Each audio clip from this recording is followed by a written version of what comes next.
son 2 presentaciones y el próximo sábado son 4 más, porque este año hubo 18 estudiantes. Ya. Y los estudiantes no protestaron porque el próximo, a mí no me importa, pero el próximo sábado es hiper feriado largo. Usted sabe que al chileno le gusta el feriado largo. Sí. Y brasileros también, ¿no? Profesor. No, el chileno pide leyes especiales, ahora quieren otro feriado largo en el mismo mes. Quieren, no, si el chileno se ha vuelto amante del feriado largo.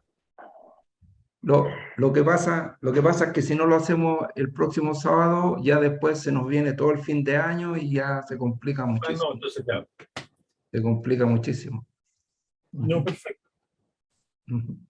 Yo no tengo ningún problema. Sí, vamos a ver. Profesor Podolsky ya está. Ya. Mientras se conecta el profesor Podolsky, Paola, entonces, ¿tú estás preparada ya? No sé, ¿Sí? pero vamos nomás, pues no va a quedar de otra.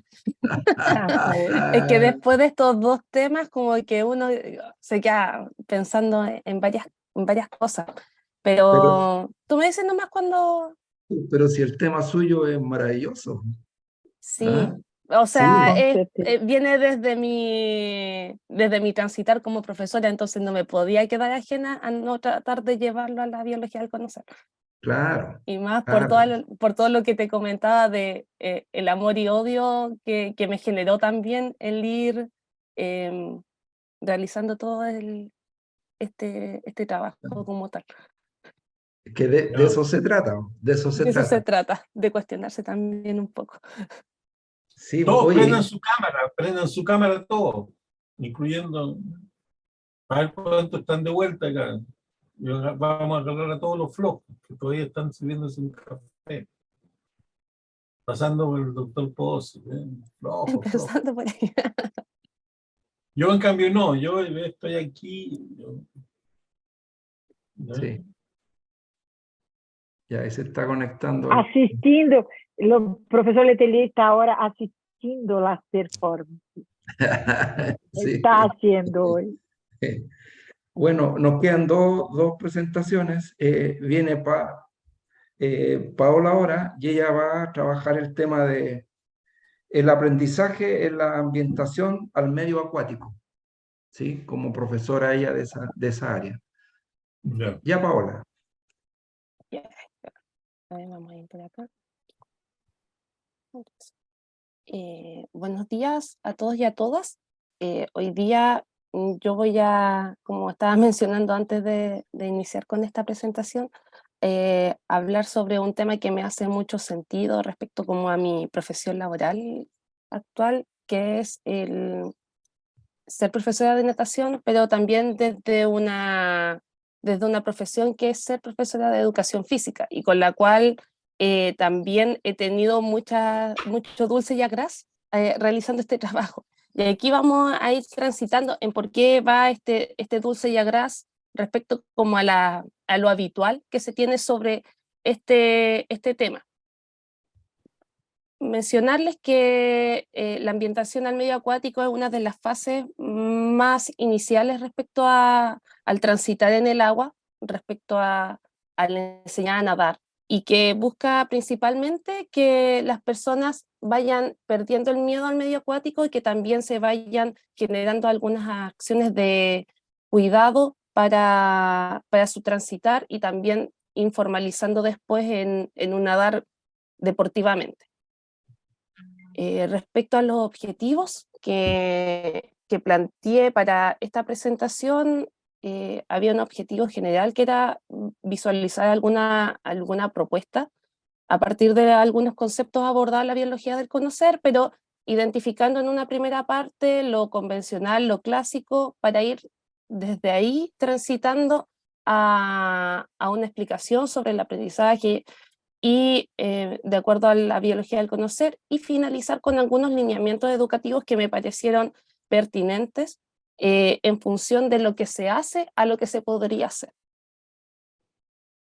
El medio acuático es la necesidad del nadar como ya se ha conversado en otras sesiones respecto a lo que, a la historia del ser humano, tenemos que, es un ser humano que le ha gustado mucho explorar y mucho transitar.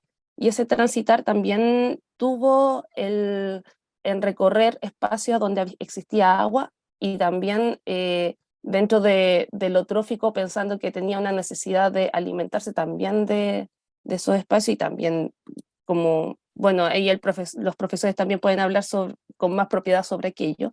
Pero yo principalmente lo abordé esta historia desde la necesidad del ser humano por desplazarse, por avanzar, por ir hacia otros lugares. Y actualmente también podemos hablar de que el nadar está considerado como en un lado deportivo, que es la primera imagen que se ve a la derecha arriba, como ya un deporte establecido, con su reglamento, su funcionalidad como tal, y también como espacios de entretención y también como de conservación de la cultura en algunas comunidades. Ahora bien, también sirve el nadar en función de los problemas sanitarios que se han visualizado por parte de la OMS, en donde el no saber nadar y ahogarse es considerada dentro de las primeras 10 causas de defunción de niños y niñas de todo el mundo. Y acá en Chile es la tercera causa. Además de que la OMS se ha preocupado y ha dado estos discursos de que hay que hacer acciones e intervenciones concretas de enseñar a nadar, también es parte de, como me siento yo casi una evangelizadora, de que hay que democratizar este acceso al agua, pensando en que en esta historia del transitar, también debemos ser capaces de transitar en todos los contextos sin miedo. Y aquello nos lleva a ver de qué manera se está enseñando actualmente a nadar a niños y niñas, adultos, bebés, entre otros. Hay 4 fases principales en las que se puede agrupar: la familiarización, que es fuera del agua, acercándose poco a poco; la ambientación es cuando ya están ingresando al agua, haciendo actividades muy, muy rudimentarias; las habilidades acuáticas básicas, considerado como ya aprender a sumergirse bien, flotar, desplazarse con alguna noción del espacio; y finalmente las habilidades acuáticas deportivas, cuando me refiero a los estilos de natación, que son 4, pero más allá de eso no voy a profundizar. Pero aquí lo importante es cómo se está enseñando a nadar desde el punto de vista educativo. Tenemos 3 grandes métodos. Por una parte, a ver si me permite aquí dejar el puntero láser. Sí. En esta primera etapa, que está relacionada con la familiarización y la ambientación, tenemos los métodos más tradicionales o más instructivos, que ahí aparece el mando directo y la asignación de tareas como métodos principales de enseñanza. Respecto a una segunda etapa relacionada con esta fase, tenemos una acción que posibilita la participación a través de programas individuales y enseñanza recíproca. ¿Qué quiere decir eso? Que tanto estudiantes como profesores colocan en disposición algunas actividades, y la última, que ya es hablando cuando la persona está más habituada al agua, hablamos de métodos que fomentan la creatividad a través del descubrimiento guiado y la resolución de problemas, en donde tanto profesores como estudiantes colocan en cuestión algunas situaciones que sean, y las mismas personas son capaces de resolver algún inconveniente. Eso he mirado y las investigaciones apuntan mucho a lo que hace el profesor y cómo estudia el profesor su quehacer, pero cómo están aprendiendo a nadar las personas es algo que quedó, que no pude tener respuesta por parte de la educación física. Y ahí empiezan mis primeros cuestionamientos a por qué nos estamos preocupando solo de lo que nosotros hacemos y no de lo que están haciendo nuestros estudiantes. Y por lo tanto, tuve que empezar a buscar desde la educación algunos métodos, o bueno, se hablan de estilos de aprendizaje, pero a través de algunos modelos. Me habían recomendado hablar de las de las inteligencias múltiples y no me pareció muy acorde a lo que también para mí es el aprendizaje, pero sí hablar a través de, del modelo de Kolb, que habla de estos cuatro estilos de aprendizaje. Por un lado, los divergentes, que son personas que a través de la acción o se involucran mucho con las nuevas experiencias y reflexionan sobre ellas, bueno, dentro de sus posibilidades. También los asimiladores, pero los asimiladores ya más con una observación reflexiva como mayor postura. Entonces son personas que se dedican más a revisar y observar la actividad antes de realizarla como tal. También tenemos, por un lado, lo convergente, que está relacionado también con personas que les gusta más hacer cosas, pero también reflexionar sobre aquellas. Y por otro lado, el acomodador, que experimenta y que su función principal es, ojalá, tener mayor tipo de experiencias, y ahí veremos cómo las vamos logrando. Este modelo a mí me hizo más sentido, principalmente porque uno puede, por las distintas características de los estudiantes, como ir visualizando algunas acciones concretas. Y lo dejo como antecedente para revisar más adelante otros estilos. Y también hablar un poquitito de la convivencia acuática, que ahí apareció, a ver si es que se vuelve para atrás, si es que me permite. Bueno, no aparece, no desaparece el video. Pero lo que quería mencionar en principio es que, independiente de lo que nosotros propongamos como fases, también hay posibilidades de acción en función de las edades, parecido a lo que habla Gallagher con esta estructura de actividades rudimentarias o no, pero que en esta imagen, voy a ver si es que la proyecto nuevamente, si me permite, ahí ya la vamos a hacer así. A partir de esto, que coloca énfasis también en la etapa prenatal, en donde el niño y la niña ya en el vientre materno está relacionado con entornos acuáticos, y después actividades reflejas que permiten que se pueda relacionar con el entorno. Y acá lo importante para mí no son tanto las edades, porque se va a ver más adelante con la experiencia de cada persona, pero sí me parece interesante de que a través de actividades rudimentarias y de flotar y sumergirse, después se puedan llevar adelante otro tipo de actividades. Y que finalmente nosotros lo que queremos es que este niño o esta niña se pueda habituar a este medio y que pueda desarrollar actividades que sean tanto para un método de seguridad, pero también para tener una relación y un crecer personal y colectivo. Aquí, si es que buscamos algunos autores, nos dicen que el nadar y aprender a nadar no lo podemos dejar solamente como en la persona que se instala en el agua, sino que también una construcción colectiva, tanto del profesor con él y también de las familias que están involucradas. Y que también dando un realce a este emocionar, pensando en que es una actividad nueva, pensando en estos niños y estas niñas, y que en ese emocionar vamos visualizando una cercanía o aversión, y buscar las formas de poder orientar eso. Ahora sí, vamos a lo que es respecto al aporte desde la biología del conocer. Yo me centré en 3 conceptos fundamentales: por una parte el aprendizaje, por otra parte el acoplamiento estructural, y como aquello y a través de la historia hablamos de una deriva natural.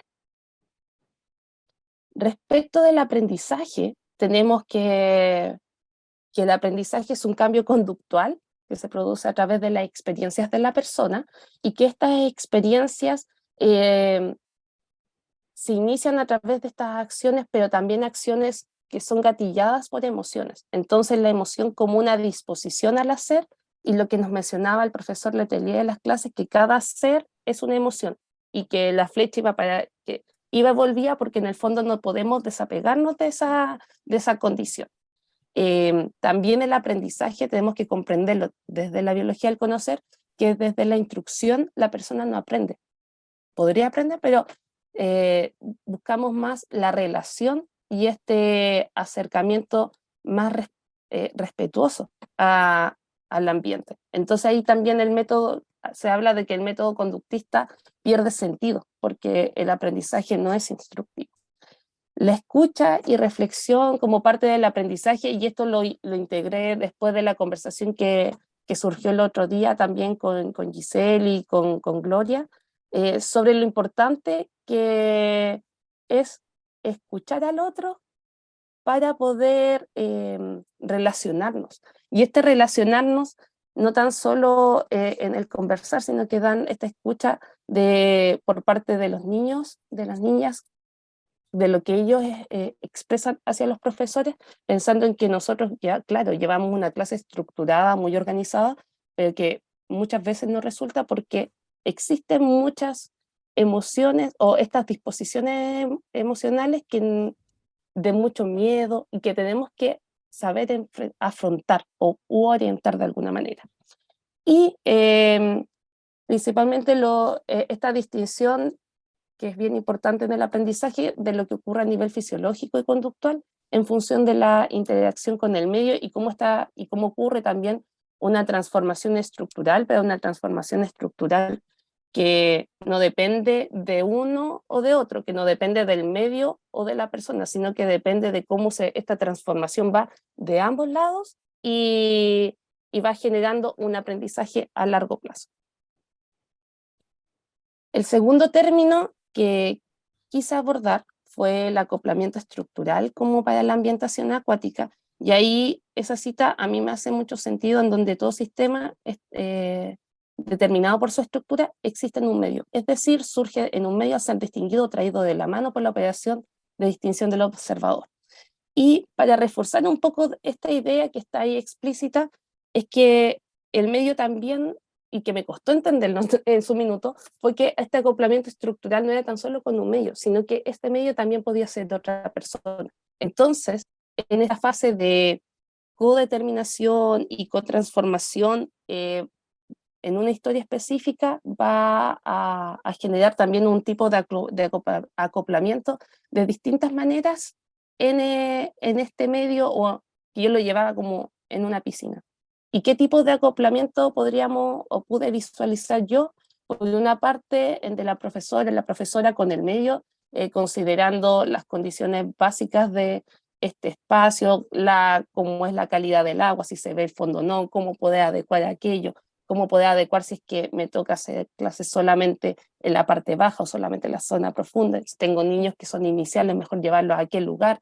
Por ese lado existe como este acoplamiento más allá del saber nadar.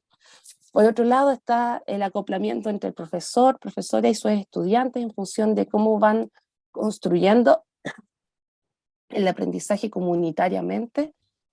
También por otra parte, de los estudiantes con el medio, que como profesora y observadora se me hace más evidente observar o determinar este acoplamiento estructural en función de cómo se va relacionando finalmente con el agua, y también un acoplamiento estructural entre estudiantes en función de cómo estas personas se van relacionando y poco a poco van formando estos pequeños sistemas sociales, y yo lo llamaba en el texto como sistema social, ambientación, tal horario, porque tienen una forma de relacionarse muy distinta a lo que podría ser en otro horario, por las edades, por la experiencia, por múltiples razones.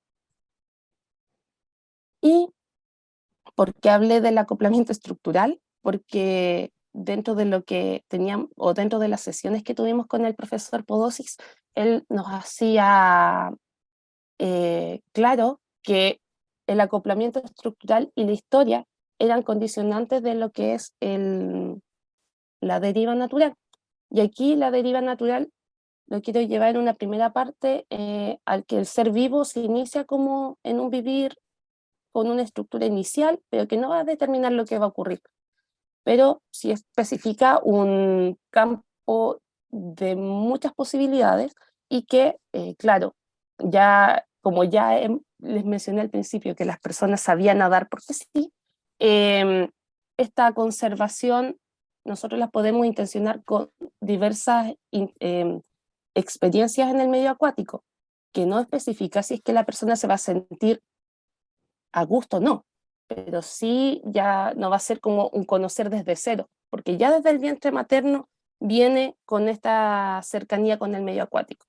Entonces lo que hablábamos en estas sesiones con el profesor Podosi respecto a la historia y la deriva natural, es que siempre hay una dialéctica entre el cambio y la conservación. Y eso es lo que define los linajes. El linaje del ser humano tiene este acercamiento al agua, pero que se va a definir en función de las experiencias que las personas tengan con el agua, y que muchas veces en su niñez no las tienen, y que las tienen cuando ya son adultos y son padres, madres, y tienen esta preocupación de tener a un hijo enfrentado a un río y no saber qué hacer si es que el hijo se va muy adentro. Entonces ahí nos llegan muchas personas que quieren aprender a nadar, y por lo cual también estas experiencias previas, quizás tuvieran alguna experiencia de aversión, también implica un punto de inicio como bien desfavorable, y hay que hacer distintas actividades para orientar a que finalmente sea un avance positivo. Y finalmente esto refuerza un poco este concepto de autonomía, en donde cada cambio va a ser determinado por su estructura, pero que va a estar relacionado con las experiencias previas antes de ingresar al espacio educativo.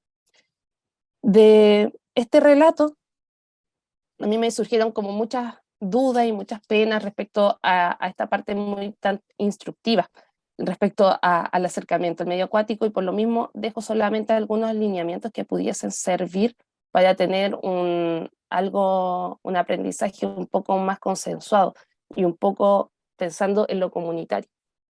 Por una parte, consultar sobre el tipo de actividad que se quiere hacer, no imponer, respetar los temores y los límites. Cada persona va a aprender de una manera específica, de una forma particular, en un espacio colectivo, pero con distintas distinciones. No tener grupos muy grandes, y que también es lo que ocurre en los establecimientos educacionales, donde son tantos estudiantes. Entonces, ¿cómo medimos después el aprendizaje? De permitir tiempos libres para que la persona pueda interactuar de otra forma con el medio y se vaya acercando a este medio de una manera más amorosa, detenerse y escuchar lo que digan nuestros estudiantes. A mí a veces me pasaba que se quedaban media hora hablando y yo no le encontraba mucho sentido, y ahora ya reflexionando decía, pucha, tiene todo el sentido del mundo, porque están buscando comunidad en estos espacios. También ahí venían estos cuestionamientos también a lo que yo he realizado. No determinar tiempos para un cambio de etapa, no determinar tiempos, decir ya en 2 meses tiene que pasar a nadar tal estilo, porque finalmente todos aprendemos de una forma diferente. Ampliar las posibilidades de acción, por ejemplo, realizando actividades con los ojos vendados, o utilizando material de formas específicas para fomentar otro tipo de interacción con el agua. Y eso va relacionado con orientar de acción y proponer diversas formas de ejecución. Finalmente, en reforzar nuevas exploraciones y valorar las proyecciones, felicitar constantemente, y hacer una distribución temporal dentro de estas sesiones también para reflexionar sobre este proceso educativo. Eso es fundamentalmente mi presentación. Yo les quiero dejar como conclusiones principales que el aprendizaje como cambio conductual en la relación con el medio acuático parte de un emocional como parte del hacer en estos entornos, el acoplamiento estructural, visualizarlo y tener las distinciones para buscar alguna orientación o facilitación en el momento en el que se realizan las clases, y también la conservación natural en tanto como la deriva natural en tanto la conservación de nuestro linaje como condición inicial y cambio una vez existe la interacción con el medio natural. Y les dejo este video más que nada pensando en que fui a pasear el otro día y me encontré con esta relación de la comunidad con el río, que es un espacio que es un camping que tiene río. Entonces ojalá que todas las personas pudiesen estar así tranquilamente, pero todo eso depende de cómo vamos dando estas experiencias previas, en donde sean actividades en entornos de respeto y atención a estas etapas en relación al entorno acuático. Esa era mi presentación y Muchas gracias por su atención. Gracias, gracias. Profesor, Pero espérate que mi sí, sí. video se echa a perder porque mi computador es viejito. Así que aquí lo prendo de nuevo. No, Ya. yo quiero hacer notar que a mí, por ejemplo, me pasa, yo tengo 63 años, no soy una golondrina de primavera, tengo 63 años y nunca pude aprender a nadar. Y en mi vida yo hacía un deporte más peligroso que natación. Yo cuando fui joven hice andinismo en serio. Pero porque mi madre le tenía miedo al agua, entonces cuando yo me aproximaba al agua, decía, ay, Juanito, Juanito, Juanito, no se vaya que se voy a ahogar, Juanito, Juanito. Y no pude aprender a nadar. Y se trató varias veces de ponerme un profesor para nadar, y me acuerdo, pero desgraciadamente, por esta natación, yo iba con, era chico, hasta con los 10 años, iba con mi mamá. Y entonces eso era terrible, porque entonces yo como que debo haber percibido que todo era muy peligroso. Entonces no soporto hasta el día de hoy meter la cabeza bajo el agua. Y nunca aprendí nada. Entonces para mí, justamente como decían que los niños chicos, la tercera causa de muerte es ahogarse, para mí yo cada vez que tengo que cruzar un río en bote, me pongo más serio que gato en el baño, porque chucha, ya... claro que el gato cuando va al baño está muy concentrado, entonces, y es sin lugar a duda por la tensión, aunque mi mamá decía, usted tiene que aprender a nadar, Juanito, la tensión que generaba alrededor mío esto era tan grande que no pude aprender a nadar. Y uno de mis grandes errores en la vida. Profe, podem tentar ahora con Paola? ¿Es posible? Venga al sur, profe. ¿De dónde estás tú? Yo estoy en Valdivia. Ah, excelente. Entonces los valdivianos estamos casi obligados a, bueno, igual que los corraleños que también están al lado del mar, ellos eso sí, a tener que relacionarnos con el entorno acuático. Y como dice usted, claro, llegan muchas personas con mucho temor y que se suben a una barcaza a dar un paseo por Valdivia y van agarrados por todos lados. Sí, ocurre, sí, es habitual. Sí. Hay harta aversión al entorno acuático. Y otra pregunta, pero en Chile si uno va, porque yo he viajado mucho en la isla Chilota y en la Patagonia, nadie sabe nada. Sí, es un té, no si es habitual, acá en Valdivia, claro, nosotros tenemos este acercamiento al medio, pero se usa más que nada para recolectar, no tanto para aprovechar. Y en el sur también existe otra condicionante, profesor, que yo creo que está relacionada con las temperaturas del agua, de ir directamente al río o al mar, que son bajas en el extremo sur, menos de 10 grados. Y tienen poco acceso a piscinas temperadas, por decirlo de alguna manera, que eso también puede ser una condición básica para que se enseñe a nadar en estos entornos.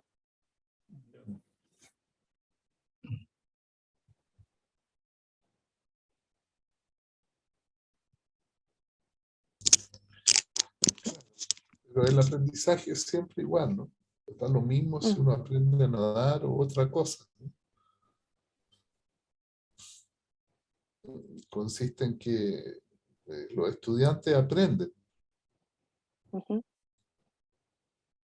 Con o sin profesor aprenden. Y a pesar del profesor a veces. Sí, a pesar del profesor a veces. La Ese cuestión es sería mayor saber mérito. de qué manera en esta cosa que, digamos que es una cosa directamente de la acción, es un ejercicio. ¿Cuál sería la mejor manera? ¿Qué tendría que hacer el profesor para facilitar esto, no? Porque también lo puede hacer conductistamente y también resulta. O sea, lo mismo es lo que piensa el profesor lo que está haciendo. O sea, lo mismo el profesor piensa que está instruyendo, poniéndole instrucciones en el cerebro. Es lo que hace en concreto. Lo que puede facilitar o no lo que los estudiantes hacen. Porque digamos, pensando conductistamente, también aprenden a nadar con profesores conductistas, también aprenden a nadar los niños. Porque el que aprende, no el profesor. El profesor solamente facilita o a veces entorpece. ¿Fue así? Mm. Entonces eso está en el fondo de cualquiera de estas prácticas. A mí me queda una pregunta, profesor, me queda una pregunta si en el útero el bebé está en el agua, ¿sí? Ahí hay desarrollo propioceptivo también en el útero. Y si eso es así, ¿cómo es que Claro. después al salir es tanta aversión al medio acuático? O la Claro aversión que a hay, un tema pero es que yo cultural. creo que está en el agua y no está en el agua, porque el agua en la que está es distinta a la del río, es otra cosa, es Ya, otro tránsito. No está nadando ni está en el agua de la misma manera que va a estar después el bicho que se pasa de la interfase aire-tierra al agua. Ese es otro tránsito diferente. Ahí es muy espontáneo en realidad, porque todos los animalitos nadan. Pues si uno echa un caballo al agua y nada, echa una vaca al agua y nada, y echa un perro al agua y nada, y un gato también nada. Todos nada, porque en el fondo lo que hacen es caminar, seguir caminando nomás, como flotan, con tal de que caminen y sigan haciendo el despliegue de caminar. Si es más claro. complicado para un bicho bípedo, para un cuadrúpedo no es tan complicado. It's Para un 12 hours. bípedo, claro, el bípedo, como va a tener los pies para abajo, tiene que hacer como perrito. O tratar de Sí. ponerse cuadrúpedo. Tiene que Claro. ponerse de guata en el agua para poder avanzar, porque si va parado así, es poco lo que avanza. Tiene que No ponerse un funciona poco mucho. cuadrúpedo, con el vientre hacia el agua, para poder hacer lo que hace espontáneamente un gato o cualquier otro bicho que tiene el vientre hacia el suelo. En cambio, uno anda con el vientre por delante y ahí no le funciona en el agua, tiene que ponerse con el vientre hacia el medio. Y ahí le funciona, pues, entonces uno se pone así y hace perrito y nada. No, uno se hunde, weón, como sea. En mi No, experiencia, no que sé, uno cree que uno se hunde. bueno, mira, No, si no es tan yo te puedo así. asegurar que tú no te vas a hundir. Chucha, weón, No, no, yo con no eso sé. Ni tú ni yo nos vamos a hundir. Yo simplemente me echo de espalda y quedo como Y ahí un se queda. cobre. Así viene la ola, me levanta, me sube, me baja. Es imposible que te hundas, Letrero. Si tal vez con mi guata, weón, no sé. A eso me A refiero. eso iba. No te va a hundir aunque quiera. claro.